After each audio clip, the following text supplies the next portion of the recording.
മൂളിയ കൂടെ എസ് ഐയും മൂളുണ്ട്.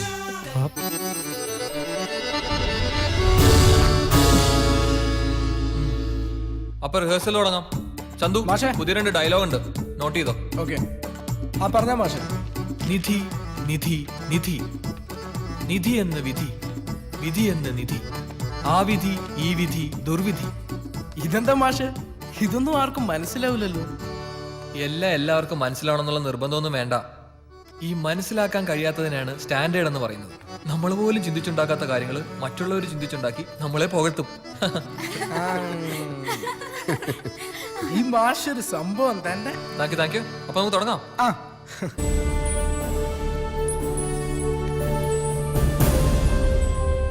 നാളെ വന്ന് കാണാം. ഇന്ന് അല്പം തിരക്കില്ല. 2.5 ഏക്കർ എന്നല്ലേ പറഞ്ഞത്? പാടം നികത്തിയൊന്നുമല്ലല്ലോ? അല്ലല്ലേ? ശരി, ഓക്കെ, നാളെ കാണാം. ഓക്കെ, ശരി, ഓക്കെ. എന്താടാ? നീ ഒന്ന് അങ്ങോട്ട് വന്നേ പറ്റൂ. നിന്റെ തന്തയുടെ കാര്യം വലിയ കുഴപ്പമാ. അച്ഛനെ എങ്ങനെയെങ്കിലും അവിടെ നിന്ന് മാറ്റ്. അങ്ങനെയാണെങ്കിൽ ഞാൻ വരാം. എടാ, അതിന് പറ്റണ്ടേ? നമ്മളൊന്ന് ഇന്റർവ്യൂ ചെയ്താൽ ശരിയാവില്ലെന്നാ പറയുന്നത്. ചോദ്യങ്ങളൊക്കെ അങ്കിള് തന്നെയാ ചോദിക്കുന്നത്, അതും ഇംഗ്ലീഷില്. എന്റെ ദൈവമേ, കൊളമാക്കുമല്ലോ. കൊളമായി. ഒരു വൃത്തികെട്ട വിഗ് കൊടുത്ത് തലേ വെച്ചിട്ടുണ്ട്. എങ്കിൽ ഞാൻ അങ്ങോട്ട് തീരെ ഇല്ല. നീ തന്നെ അങ്ങ് മാനേജ് ചെയ്യ്, അല്ലെങ്കിൽ പിരിച്ചുവിട്. എടാ, പാർവതിയും പറഞ്ഞു. Hello. One certificate university mark list and getting a rank come for here. And how many year bond working here? പേടൻ പാടാണ്. പാടായിരിക്കും. കുഞ്ഞെ, വെറുതെ കാണാതെ പഠിച്ച് പരീക്ഷ എഴുതിട്ട് ഒരു കാര്യമില്ല. എങ്ങനെയുണ്ട് അങ്കിളെ, ചോദ്യങ്ങൾ ഞങ്ങൾ ചോദിക്കാം. ആദ്യം ഈ ഫയൽ എന്റെ ചോദ്യത്തിന് ഉത്തരം പറയട്ടെ. ഫയൽ ഫയൽ ഫയൽ ഫയൽ താടേ. സർ, ഇയാൾക്ക് ഭ്രാന്താണ്. എന്തൊക്കെ സ്റ്റുപ്പിഡ് ക്വസ്റ്റ്യൻസ് ആണ് ഇയാൾ ചോദിക്കുന്നത്? എന്റെ സർട്ടിഫിക്കറ്റ് ഇതാ. എനിക്കിവിടെ ജോലി തന്നാലും വേണ്ട. പോട്ടെ. അങ്കിൾ, അടുത്തതൊരു ജാനകിയാ. അച്ഛന്റെ റെക്കമെൻഡേഷനാ. ആ കുട്ടിയോട് ഞങ്ങൾ സംസാരിച്ചോളാം. ആയിക്കോ. ആംബുലൻസിലെ സ്റ്റാൻഡേർഡ് സാധനങ്ങൾ വരുമ്പോ ഇങ്ങോട്ട് ഏൽപ്പിച്ചാൽ മതി. എടാ, ആ വണ്ടിയുടെ പൊടി പോലും ഇല്ലല്ലോ. എന്നും ഇവിടെ വന്നിങ്ങനെ നോക്കണമെന്ന് നേർച്ച വല്ല ഉണ്ടോ? അതാണ് തിണ്ടി എനിക്കും ചോദിക്കാനുള്ളത്. ഇവിടെ തന്നെ കൊണ്ടുവന്ന് വയ്ക്കണമെന്ന് വല്ല നേർച്ചയുണ്ടായിരുന്നു? നിങ്ങൾക്കല്ലാത്ത നിർബന്ധം ആ ടാക്സി ഇടുക്കി തന്നെ കൊണ്ടുവന്ന് വെക്കണം. എന്തൊന്നും വിട്, കൊച്ചു പിള്ളേരെ അബദ്ധം ചെയ്തത് നമ്മൾ 3 പേരുടെ തന്നെയാണ്. ഇനി അതങ്ങനെ തിരിച്ചു പിടിക്കാനുള്ള വഴി ആലോചിക്കും. അതെ, അതാണ് അത്. ശരി. അയ്യോ, എത്ര നന്നായിട്ട് നടത്തിയ ഓപ്പറേഷൻ ആണോ ഇത്? ഇനി നമ്മൾ എന്ത് ചെയ്യും? എടാ ചാക്കോ, നീ ഇങ്ങനെ ഒപ്പാരിടാതെ ആ ടാക്സി എവിടെയെന്ന് കണ്ടുപിടിച്ച എല്ലാം ശുഭം. നീ ഇങ്ങനെ ചടഞ്ഞിരുന്ന കഴിഞ്ഞേറ്റെ. എടാ പൊക്കടാ. എന്താടാ മലദൈവോ? അതിന്റെ അച്ഛൻ ആ കാറിന്റെ ഡിക്കിയിൽ വെച്ചതിന് പകരം ഇവന്റെ കൊടവയറ് കീറി ഇതിനുള്ളിൽ വെച്ചാൽ മതിയായിരുന്നു. അതിനേക്കാൾ സുരക്ഷിത് ഇവിടെ ഉണ്ടായിരുന്നു. ചിരിച്ചോ. ഈ ഡിക്കി കൊണ്ട് അങ്ങനെയെങ്കിലും ഒരു പ്രയോജനം ഉണ്ടല്ലോ. വാ.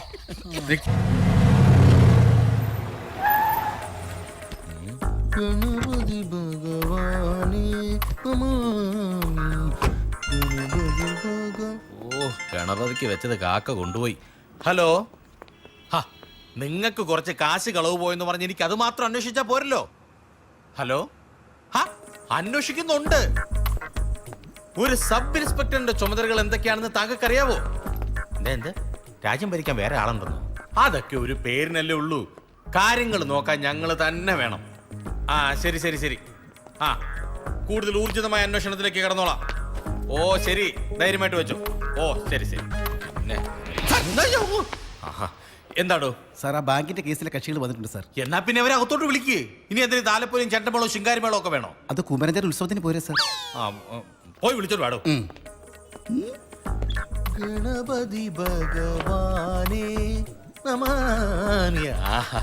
ഗണപതി ഭഗവാനെ, മോഷണം പിടിച്ചുപറി വാണിഭം, ഇത് മാത്രമുള്ളോ ഈ സമ്പൂർണ്ണ സാക്ഷര കേരളത്തിൽ?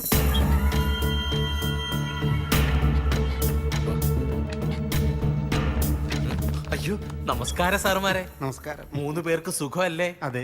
അങ്ങ് കൊമ്പത്ത് പിടിപാടുള്ള നിന്നെയൊക്കെ ഇങ്ങനെ എഴുന്നേറ്റ് നിന്ന് ബഹുമാനിച്ചില്ല. എന്റെ തൊപ്പി പോകാൻ അത് മതിയല്ലോ. ഓ, പവനൻ സാറ് നല്ല ചൂടിലാണല്ലോ. അതെ, സാറിന് വൈറൽ ഫീവറാ. ജോസപ്പേ, അല്ല സാറേ, ഞങ്ങളെ കണ്ട് എണീറ്റ് ബഹുമാനിച്ചില്ലെങ്കിലും ഒന്ന് ഇരുത്തി സംസാരിക്കായിരുന്നു. കണ്ട സാർ ലേശം ഒന്ന് ഇറങ്ങിപ്പോ അവൻ കീറുന്ന കയറ്റം കണ്ട. ഇവനെയൊക്കെ ഇറക്കാടോ. ഈ കേസൊന്ന് പഠിക്കട്ടെ, എന്നിട്ട് തീരുമാനിക്കും ഇവനെയൊക്കെ ഇരുത്തണോതോ കിടത്തി ഉരുട്ടണോന്ന്. 3ാമത്തെ ഒരു ഐറ്റം കൂടെ വേണ്ടി വരും. അതെന്റെ വക യവന്.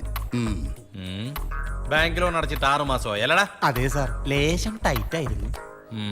പെണ്ണുങ്ങളൊന്നും ഇപ്പൊ മാലം കമ്മലും ഇട്ടുണ്ട് റോഡേ നടക്കുന്നില്ലടാ. ഉണ്ട് സാർ, ഒക്കെ മുക്ക.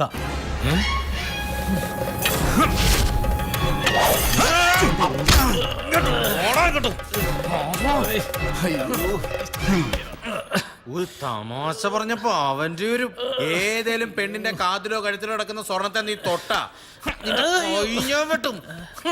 പറയടാ, ബാങ്കിലെ പൈസ എപ്പ അടയ്ക്കും? പറയടാ. എന്തെങ്കിലും ഒന്ന് പറയടാ. ഒന്നി പിടിച്ചു പറിക്കണം അല്ലെങ്കിൽ കളഞ്ഞു കിട്ടണം. പോടാ. എന്താണ് നിന്റെ നാവിറങ്ങിപ്പോയോ? പറയടാ. സാറേ, അത് കൃത്യമായിട്ട് എങ്ങനെ പറയാനാ? ആരെ കൊന്നിട്ടാണെങ്കിലും ഞാനത് ഉടനെ അടച്ചോളാം. ആ പോ സ്ഥലം. അവിടെ വേറെ എന്തിനൊക്കെ തല്ലിക്കൊന്നു വെച്ചിട്ടുണ്ടാവും. വാ വാ വാ. ദാ എടുത്തോളൂ. ഏയ് ഇത് സുധിയേട്ടനുള്ളതാ. ഇതെന്താണ് രണ്ടുപേർക്കും രണ്ട് തരത്തിലുള്ളത്? അതെ, ഗർഭം ധരിക്കുന്നത് സുധിയേട്ടനാ. സുധിയേട്ടനുള്ള ഹെൽത്ത് ഡ്രിങ്ക് ആയത്. ഓ, ഇങ്ങനൊക്കെ നടന്നാ മതിയോ? ഹെൽത്ത് ഡ്രിങ്ക് ഒക്കെ കുടിക്കണ്ടേ? വേണ്ട വേണ്ട, ഈ ലൈനിൽ കയറി പിടിച്ച് കളിക്കണ്ട. ഇതേ 66 kV ലൈനാ.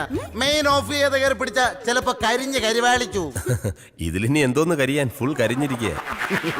ശകുന്തളെ, ഇവരുടെ ഫുഡിന്റെ കാര്യങ്ങളൊക്കെ ഡോക്ടർ പറഞ്ഞല്ലോ. നിങ്ങൾക്ക് എന്ത് വേണേലും ചോദിക്കാം. എന്ത് ചോദിച്ചാലും കൊടുത്തേക്കാനാ എന്നോട് പറഞ്ഞത്. നീ പോ, ചോദിക്കണ ചിലപ്പോ കിട്ടും. അത് ചോദിക്ക്. ഇവന് വേണ്ടിട്ടാ. ഒരു നിമിഷം സോറിയേ, പറയൂ. ഇവന് അല്ല, അണ്ണം വിചാരിച്ച നടക്കില്ലേ? ഹനിയ, ഇവൻ പ്രസവിക്കുന്നതിന് മുമ്പ് നീ ഇവിടെ ഉള്ളവരെ പ്രസവിപ്പിക്കല്ലേടാ. മതി ശകുന്തളെ, ഇന്ന് മുതൽ ഇവന് കടുക്ക വെള്ളം കൊടുത്താൽ മതി. അയ്യോ എടാ, അത് വേണം.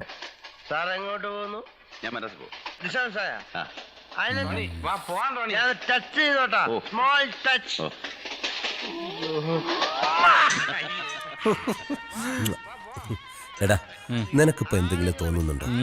എവിടെങ്കിലും പോയി രണ്ടെണ്ണം അടിക്കാൻ തോന്നുന്നു. സത്യം, ഈ സിനിമ കാണുമ്പോ എനിക്കും തോന്നാറുണ്ട്. എന്താ പെർഫോമൻസ്. അതെ, ഇവിടെ എല്ലാം സെറ്റപ്പും ഉണ്ട്. ആകെപ്പാടെ ഇല്ലാത്തത് മറ്റവനാ. എവിടെന്നെങ്കിലും ഒരെണ്ണം സംഘടിപ്പിച്ചാലോ? അതിപ്പോ ആരോട് പറയാനാ? എടാ, പുഷ്പാണ്ണനോട് പറഞ്ഞാൽ സംഘടിപ്പിക്കാൻ പറ്റൂടാ. ഉറപ്പാണോ? നീ ചോദിച്ചാൽ നടക്കും. എന്തോന്നാണ് രണ്ടുപേരും കൂടി?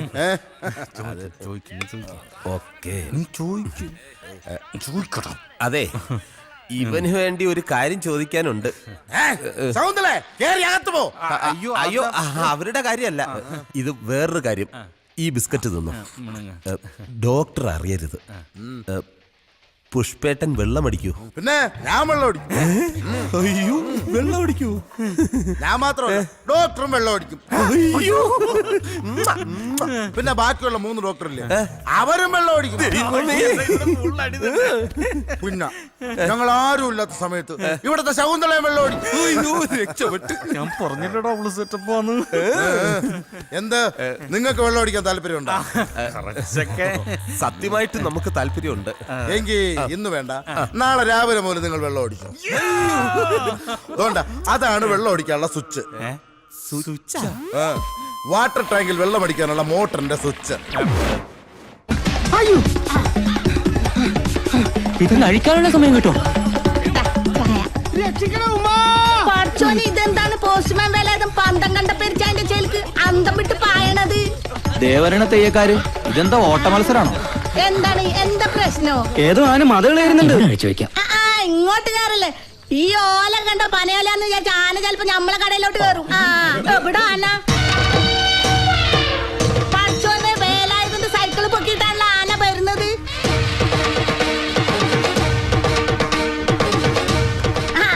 ഇതാന തന്നെ, കളരിക്കൽ തറവാട്ടിലെ ഒറ്റക്കൊമ്പൻ അച്യുതൻകുട്ടി. എന്താണാവോ പ്രശ്നം? എന്തായാലും വേലാതിന് തൂത്തുവാരിയിട്ട് അച്യുതൻകുട്ടി ഇന്ന് അടങ്ങും. വാ, നമുക്കൊന്ന് പോയി നോക്കാം. പണ്ടാരതിന് എപ്പോഴഴിക്കും? എന്നിട്ട് വേണം സൈക്കിളിന്റെ കാറ്റ് കുത്തിയ പോലെ എന്റെ കാറ്റ് കുത്തിക്കളയാൻ. നിൽക്കൂല, നിൽക്കണല്ല, നിൽക്കൂല.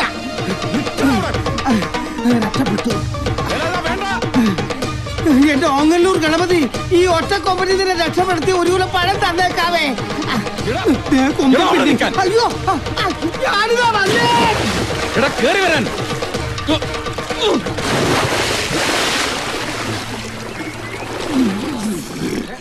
എന്റെ പൊന്നെ അച്യുതൻകുട്ടി ചാടരുത്, എന്നെ മുക്കി കൊല്ലരുത്. കുഞ്ഞുകുട്ടി പരാധീനക്കാരനാണ്. പരാധീനം മാറ്റാൻ മാന്യമായ ഒരു തൊഴില് സർക്കാർ നിനക്ക് തന്നിട്ടില്ലേ? ഉണ്ട്. പിന്നെന്തിനാ ഈ പണിയുമായിട്ട് എന്റെ തറവാട്ടി കയറിയത്? എന്താ ചോട്ട പ്രശ്നം? പോസ്റ്റ്മാന്റെ പണിയെടുത്താ മതി. അല്ലാതെ ബ്രോക്കർ പണിയുമായിട്ട് എന്റെ തറവാട്ട് മുറ്റത്തെങ്ങാനും കാലുകുത്തിയാ ചവിട്ടി കീറും ഞാൻ. കോങ്ങല്ലൂർ ഗണപതിയാണ് ഇത് കത്ത് കൊടുക്കാൻ പോലെ ആ മുറ്റത്ത് ഞാൻ കാലെടുത്ത് കുത്തൂല. സത്യം. കത്ത് കൃത്യമായിട്ട് എന്റെ വീട്ടിൽ കൊണ്ട് കൊടുത്തില്ലെങ്കിൽ ചവിട്ടി കൂട്ടും ഞാൻ. കാല് കുത്തിയാലും വെട്ടും കുത്തിയില്ലെങ്കിലും വെട്ടും. ഈശ്വര, ഞാനിപ്പോ എന്താ ചെയ്യാ? എന്താ ചെയ്യേണ്ടതെന്ന് നിന്നെ ഈ പണിക്ക് പറഞ്ഞു വിട്ടവനില്ലേ, അവനോട് പോയി ചോദിക്കേ. ആരോട്? വേണ്ട വേല ഇതാ വെള്ളത്തിൽ താളം ചവിട്ടല്ലേ. നിന്നെ പറഞ്ഞു വിട്ടത് അവനല്ലടാ, നജീബ്. ഈശ്വര, അവനോട് പോയി പറഞ്ഞേക്ക്, അവൻ കാരണം എനിക്ക് നഷ്ടപ്പെട്ടതെല്ലാം വീണ്ടെടുക്കാൻ ഒരു ദല്ലാളെ അങ്ങോട്ട് വിടണ്ടാന്ന്. ആ നേരം കൊണ്ട് കെട്ടിയ പെണ്ണിന് ചെലവിന് കൊടുക്കാനുള്ള പണിവെല്ലാം നോക്കാൻ പറ. അതിനല്ല ന്യൂ ഫ്രണ്ട്സ് മാനേജ്മെന്റിന്റെ ആഫീസ് തുറന്നേക്കണത്. കൊറേ ഒലത്ത് ഓഫീസ് തുറന്നു വെച്ചാ പോരാ. എന്റെ സഹായമില്ലാതെ ഞാൻ നടത്തുന്നത് പോലെ ഒരു ഇവന്റ് അവൻ നടത്തി കാണിക്കട്ടെ. അന്ന് കളരിക്കൽ അച്യുതൻ കുട്ടി ഫ്രണ്ട്സ് ഇവന്റ് മാനേജ്മെന്റിന്റെ ഓഫീസ് അടച്ചു പൂട്ടി പട്ടരുമടത്തിൽ നജീബിന്റെ ഓഫീസിൽ ചെന്ന അവൻ പറയുന്നതനുസരിക്കും. ആ നിർത്ത്. ഞാൻ വെല്ലുവിളിച്ചിരിക്കുക. ഈ നാട്ടുകാരെ സാക്ഷി നിർത്തി ചന്ദമനോട് പറഞ്ഞേക്കടാ.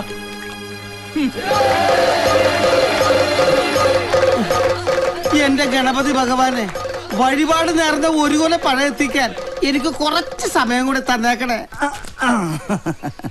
തനിക്കിത് വേണം. തന്നോട് ഞാൻ പറഞ്ഞിട്ടുള്ളതല്ലേ, നാട്ടിൽ പിറന്നിറങ്ങിയിരിക്കുന്ന പെമ്പിള്ളേരെ ഫോട്ടോയും കൊണ്ട് അച്ചുവേട്ടന്റെ അമ്മയുടെ മുമ്പിൽ കൊണ്ടുപോയി ഫാഷൻ പരേഡ് നടത്തരുതെന്ന്. ഈ ജന്മത്ത് കല്യാണം കഴിക്കില്ലെന്ന് ശപഥം ചെയ്ത് കച്ചമുറുക്കി കിടക്കുന്ന ഭീഷ്മയ്യരാണ് അച്ചുവേട്ടൻ. ഞങ്ങളുടെ പുരാണത്തിലൊരു മെഗാസ്റ്റാർ കഥാപാത്രമുണ്ട്, ഭീഷ്മയ്യര്. ഭീഷ്മയ്യരല്ലട ചെകുത്താനെ, ഭീഷ്മര്. ഞാൻ ഇത്തിരി റെസ്പെക്ടോടുകൂടി പറഞ്ഞേ ഉള്ളൂ.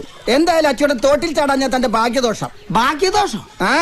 അല്ലെങ്കിൽ തന്റെ ശവദാകവും അടിയന്തരവും ഫ്രണ്ട്സ് ഇവന്റ് മാനേജ്മെന്റിന്റെ മാനേജർ എന്ന നിലയ്ക്ക് ഈ PM പ്രേമചന്ദ്രൻ നല്ല അടിപൊളിയാക്കി തരുമായിരുന്നില്ലേ? പറഞ്ഞിട്ടെന്താ കാര്യം?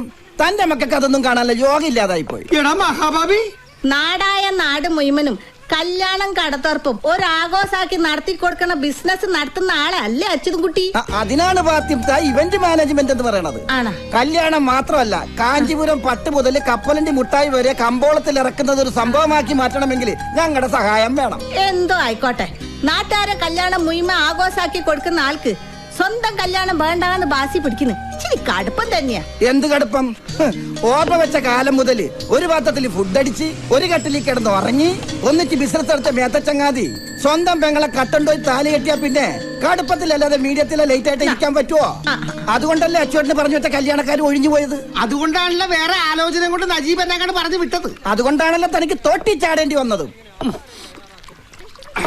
ഞാനെന്ത് പഠിച്ച് പെങ്ങളുടെ കല്യാണം കഴിഞ്ഞിട്ട് കെട്ടുള്ളൊന്നും പറഞ്ഞിരുന്നു. ഈ ഒറ്റക്കൊമ്പം വാശി പിടിച്ചിരുന്നപ്പോഴേ ഞാൻ പറഞ്ഞതാണ്, ദോഷജാതകമുള്ള പെണ്ണാണ്, ജാതകം തിരുത്തി എഴുതിക്കാന്ന്. കേട്ടില്ല. എന്നിട്ട് എന്തായി? വന്നവന്മാർക്കൊക്കെ ചായയും പലഹാരവും കൊടുത്തു. മടുത്തപ്പോ നക്ഷത്രവും ജാതകവും വിശ്വാസയിലെത്ത നജീബിന്റെ കൂടെ പെങ്കൊച്ചിറങ്ങിപ്പോയി. അതിലെന്താ തെറ്റ്? ഒരു തെറ്റുമില്ല. ഇനി ഇളയതൊരെണ്ണം കൂടെ ഉണ്ടല്ലോ കെട്ടിക്കാൻ. ആ കൊച്ചാണെങ്കിൽ ഏട്ടന്റെ കെട്ട് കഴിഞ്ഞിട്ട് മതി കല്യാണം ഒന്നും പറഞ്ഞ് നിൽക്കുകയാണ്. എണ്ണ ഈ കൊമ്പനെ പിടിച്ച് ഏതെങ്കിലും കെടുത്തിട്ട് താലി കെട്ടിച്ച് തളക്കാന്ന് വിചാരിച്ച ഒരു ആലോചന കൊണ്ട് എന്നാ അപ്പ ചവിട്ട് കീറാൻ വരും പട. ആ പാവം തള്ളയുടെ ഒരു തലവിധിയെ ബാക്കിയുള്ളവന് ഒരു കൊല പണത്തിന്റെ കാശ് നഷ്ടം. എന്നാ അത് എന്ന് നജീബിനോട് ചോദിക്ക്. ഇന്നാർക്ക് ഇന്നാരെന്ന് പഠിച്ചോന്റെ കിതാബിൽ എഴുതി വെച്ചിട്ടുണ്ട്. ഈ ഒറ്റക്കൊമ്പന്റെ കയ്യിൽ നിന്ന് ഒരു സാരി മേടിച്ചു കൊടുക്കാൻ ഒരുത്തി ഈ ദുനിയാവിൽ പറഞ്ഞിട്ടുണ്ടെങ്കിൽ അത് നടന്നിരിക്കും. പെണ്ണ് നടന്നിട്ട് ഇരുന്നിട്ട് എന്താ കാര്യം? പെണ്ണ് നടക്കണ കാര്യമല്ല പറഞ്ഞത്. പിന്നെ നജീബ് വിചാരിക്കണത് പോലെ അച്യുതൻകുട്ടിനെ കൊണ്ട് പെണ്ണ് കെട്ടിക്കണ കാര്യമാണ് പറഞ്ഞത്. അങ്ങനെ നജീബ് വിചാരിക്കുന്ന പോലെ അച്യുതൻകുട്ടി അനുസരിക്കണമെങ്കിലേ പട്ടരുമടത്തിൽ നജീബ് ഫ്രണ്ട്സിന് പകരം ന്യൂ ഫ്രണ്ട്സ് എന്നും പറഞ്ഞ ഒരു ആഫീസ് തുറന്നിരുന്നിട്ട് കാര്യമില്ല. ബിസിനസ്സിൽ അച്ചുവേട്ടനെ തോപ്പിക്കണം. അത് ഈ ആയുസിൽ നടക്കുന്നു തോന്നണ്ട. നടക്കൂലെന്താ ഉറപ്പ്? അങ്ങനെ ഉറപ്പാണെങ്കിൽ നജീബ് ഒന്ന് വെല്ലുവിളിക്കട്ടെ. വിളിച്ചാല് വെറുതെ വിളിച്ചിട്ട് കാര്യമില്ല. അച്ചുവേട്ടൻ വിളിച്ചതുപോലെ നാട്ടുകാരുടെ മുമ്പിൽ വെച്ച് വെല്ലുവിളിക്കണം. എന്താ പറ്റുമോ? പറ്റോന്ന്